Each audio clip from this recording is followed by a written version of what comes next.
Episode 2 के starting में चेंगमिंग hall को दिखाते हैं जहाँ पे जियो बोल रही होती है कि कोर्ट में मुझे मैनर्स दिखाने होंगे और मुझे रिलैक्स रहना पड़ेगा।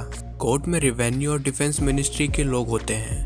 तभी रेवेन्यू मिनिस्ट्री का ग्रैंड काउंसलर कहता है कि कल general chain ministry of revenue में घुस गए थे और एक क्लर्क के साथ मारपीट की थी। तो जनरल चेन गुस्से से कहता है कि मैंने तो बस एक डेस्क पे हाथ मारा था और वो दोनों को गुस्सा आ जाता है। तो जियो ग्रैंड काउंसलर को शांत होने के लिए कहती है और जनरल चेन से कहती है कि इसमें गुस्सा होने वाली बात नहीं है। लेकिन वो सब जियो की बात सुन नहीं रहे होते हैं और आपस में लड़ने लगते हैं और जियो को समझ नहीं आ रहा होता है कि वो क्या करे। तब उसे जिन्यून की बात याद आती है जिसमें वो बताता है कि अगर तुम उन्हें समझ नहीं सकी तो उन्हें अपील सबमिट करने के लिए कहना और अगर वो फाइट करें तो उन्हें कुछ मत कहना और छोड़ देना। तो जियो उन्हें लड़ने देती है और वो बैठे बैठे सो जाती है। तभी एक सेक्रेटरी उसे जगाता है और कहता है कि ये सब आपके जजमेंट का इंतजार कर रहे हैं। तो जियो को समझ नहीं आ रहा होता है कि वो क्या कहे। तो वो सेक्रेटरी कहता है कि ये कॉम्प्लिकेटेड मैटर है, इसलिए तुम सब अपील सबमिट करो। तब उन सबको गुस्सा आ जाता है और वो जियो को अपना अपील फेंक के देते हैं। जियो असेंबली से अपने रूम में वापस आती है। तब जिन्यून उससे पूछता है कि तुम्हारा पहला दिन कैसा था। तो जियो कहती है कि मैं इससे अच्छा लड़ाई करने के लिए चली जाऊं और जिन्यून को अगली बार जाने के लिए कहती है। तो जिन्यून कहता है कि तुम अपना बॉडी को असेंबली में चाहती हो क्या। तो जियो सोचती है कि सब लोग एक औरत को रूल करने नहीं देंगे और वो ये सोच के दुखी हो जाती है। जिन्यून उससे कहता है कि तुम्हें बहुत सारे अपील्स को देखना है। तो जियो कहती है कि मैं ये सब नहीं कर सकती हूँ, तुम ये सब कर दो और वो ये कह के सो जाती है। जिन्यून सभी अपील को देख रहा होता है। तभी जियो उठती है और उससे पूछती है कि टाइम कितना हुआ है। तो जिन्यून कहता है कि 6 बजने वाले हैं। तो जियो को याद आता है कि वो मदर डाउजर से मिलने के लिए लेट हो गई है और अब वो गुस्सा होंगी। तो जिन्यून और जियो डाउजर से मिलने के लिए जाते हैं। जिन्यून बोलता है कि मैं हर सुबह असेंबली में जाता था इसलिए मदर को नहीं मिलता था, पर जियो जाती है और मैं ये भूल गया था। मदर को जियो, लेकिन उसकी बॉडी में जिन्यून का सोल था, उस पर गुस्सा आ रहा होता है। तो जियो जो जिन्यून की बॉडी में होती है बोलती है कि कल रात इसे बुरा सपना आया था, इसलिए मैंने इसे कहा था कि आज ये ना आए। जियो कहती है कि सपने की वजह से हम दोनों सो नहीं पाए। तो डाउजर सोचती है कि कहीं ये दोनों कुछ गलत तो नहीं कर रहे थे। सीन चेंज होता है और वो दोनों फ्रेंजी हॉल की तरफ जा रहे होते हैं। जिन्यून सोचता है कि अगर जियो ने फिर से कुछ गड़बड़ कर दी तो फिर उनके रूम को दिखाते हैं जहाँ पे जिन्यून सभी अपील का रिव्यू कर रहा होता है और जियो से पूछती है कि तुम ये कैसे कर रहे हो, मुझे तो कुछ भी समझ नहीं आ रहा है। तो जिन्यून कहता है कि ये सब अपील स्टेट के लिए इम्पोर्टेंट है, अगर कुछ भी गलत हुआ तो पूरा स्टेट खतरे में आ जाएगा और लोगों को परेशानियां होंगी। तो जियो कहती है कि किंग की लाइफ बहुत ही मुश्किल है और ये बोल के वो सो जाती है। आधी रात में जियो की नींद खुलती है और जिन्यून उसके बगल में सोया हुआ होता है। उसे ये देख के शर्म आ जाती है और जिन्यून उसे कहता है कि तुम कहीं और जाके सो। सुबह हो जाती है और कॉन्सोर्ट्स को दिखाते हैं जिसमें से एक कहती है कि कल रात किंग क्वीन के साथ सोए थे।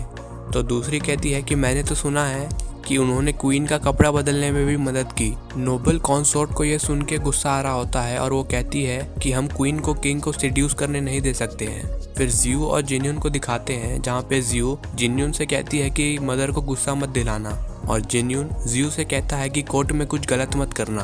फिर जिन्यून को दिखाते हैं जो मदर से मिलने के लिए आया होता है। नोबल कॉन्सोर्ट कहती है कि कल रात फिर से कोई डरावना सपना देखा था क्या जिससे लेट हो गई। जिन्यून को गुस्सा आता है और वो कहने वाला होता है कि तुम किंग से ऐसे बात करती हो। तभी उसे याद आता है कि उनके सोल स्विच हो गए हैं और कहता है कि मैं यहाँ की क्वीन हूँ। तो डाउजर कहती है कि तुम्हें कोई मैनर्स नहीं है क्या। तो जिन्यून सोच रहा होता है कि मदर और नोबल कॉन्सोर्ट दोनों ही अजीब बर्ताव कर रहे हैं। नोबल कॉन्सोर्ट कहती है कि क्वीन बहुत ही गुस्से में है। तो जिन्यून कहता है कि मैं अपनी मदर एम्प्रेस डाउजर से बात कर रहा हूँ, तुम बीच में मत बोलो। तो एम्प्रेस को गुस्सा आ जाता है। एक नोबल कॉन्सोर्ट जिन्यून, लेकिन अब उसकी बॉडी में जियो का सोल है, को ये बात बताती है। तो जियो सोचती है कि कहीं जिन्यून के साथ नोबल कॉन्सोर्ट कुछ गलत तो नहीं कर रही।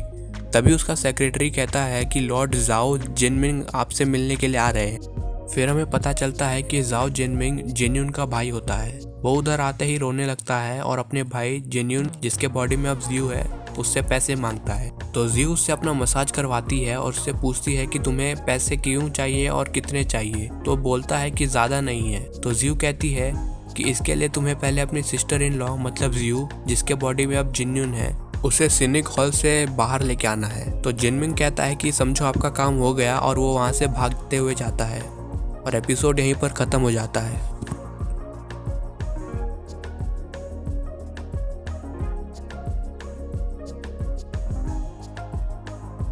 तो एपिसोड 3 के स्टार्टिंग में सिनेग हॉल को दिखाते हैं जहाँ पे एम्प्रेस डाउजर जियो, लेकिन जिसके बॉडी में अब जिन्यून होता है, उस पर गुस्सा कर रही होती है। तो जिन्यून कहता है कि आपका बर्थडे आ रहा था, इसलिए किंग ने मुझे क्वीन बजाना सिखाया ताकि मैं आपके लिए कभी क्वीन बजा सकूं।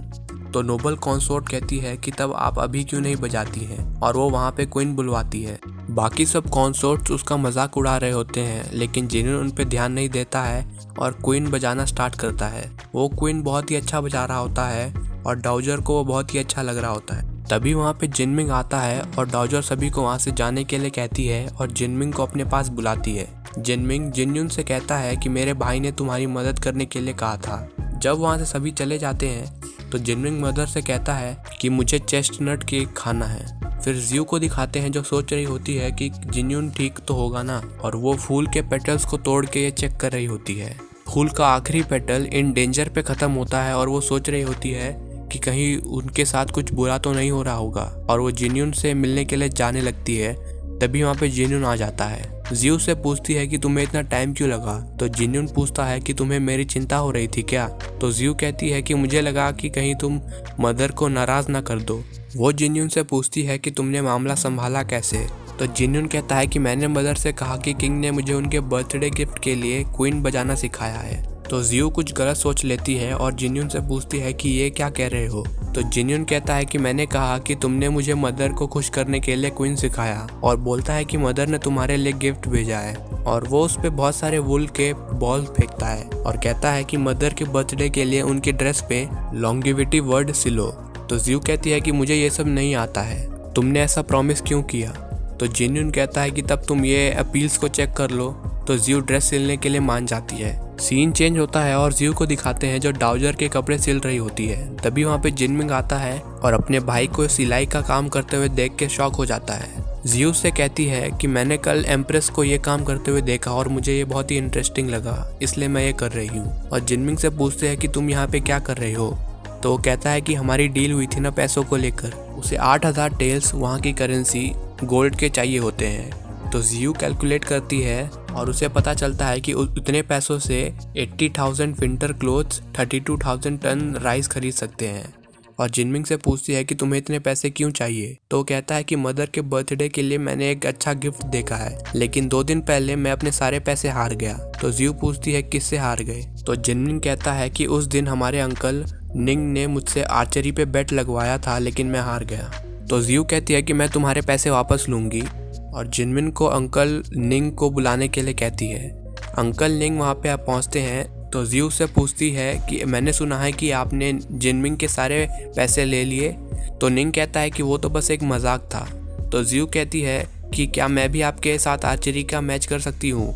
तो निंग कहता है कि आपको और भी काम होंगे और मैं आपका टाइम नहीं बर्बाद करना चाहता। तो जियो कहती है कि अगर आप जीते तो मैं आपको हॉट स्प्रिंग मैनर दे दूंगी, और अगर मैं जीती तो आपको जिनमिंग के सारे पैसे वापस देने होंगे। निंग मान जाता है। मैच स्टार्ट होता है और निंग पहले जाता है। उसके सभी तीर सही निशाने पे लगते हैं। फिर जियो जाती है। जियो के सारे तीर अंकल निंग के तीर को चीरते हुए निशाने पे लगते हैं और वो जीत जाती है। सीन चेंज होता है और जिनमिंग को दिखाते हैं जो कह रहा होता है कि भाई आप एक स्कॉलर और वॉरियर दोनों हो, और जियो से वो अपने पैसे मांग रहा होता है।